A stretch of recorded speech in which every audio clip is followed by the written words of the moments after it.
Aivar Kuusma, laupäeval meistriliiga raames toimub mäng TTÜ vastu Rapla võistkonnal. Palju räägitud ka vigastustest ja Domagoj Pubalo lahkumisest Leetu. Kas meeskond otsib uut mängijat ja kui kaugel need otsingud on? Jah, et võib-olla kui vigastustest rääkida, siis vigastatud on praegu Indrek Kajupank veel, et lähiajal peaks ta rivis olema. Domagoj lahkumine, uue mängu ja otsingud käivad. Kahjuks üks mängija, keda me tahtsime, ei saanud kätte Bundesliigast, et ei lastud mängijat vabaks ja tal oli siduv leping, et meil ei olnud nagu ka palju nagu midagi seal rääkida kaasa, aga oli üks variant jah, ütleme päris hea mängija osas, see kukkus nüüd 2 päeva tagasi ära.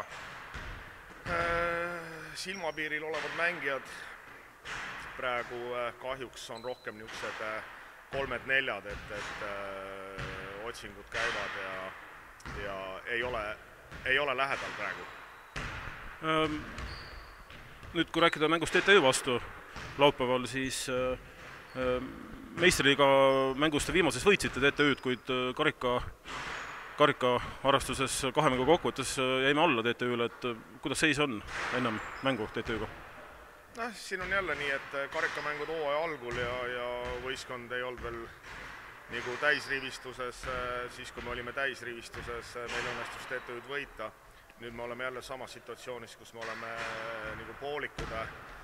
Kodumänge loomulikult fännid ootavad võitu ja eks me ürita anda endast parima, et me selle mängu võidame, aga tunda on, et ka TTÜ valmistub rohkem nüüd nagu Eesti liiga mängudeks, et siin eilne mäng Rakvere Tarvaga, nagu nad väga palju niisugust võidu peale mängu ei mänginud. Kuidas meeskonna ja treenerite jaoks aastavahetus möödus? Tänan küsimast.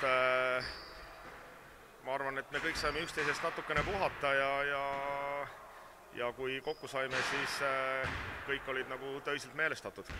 Aitäh, Aivar, ja ootame laupäevast mängu!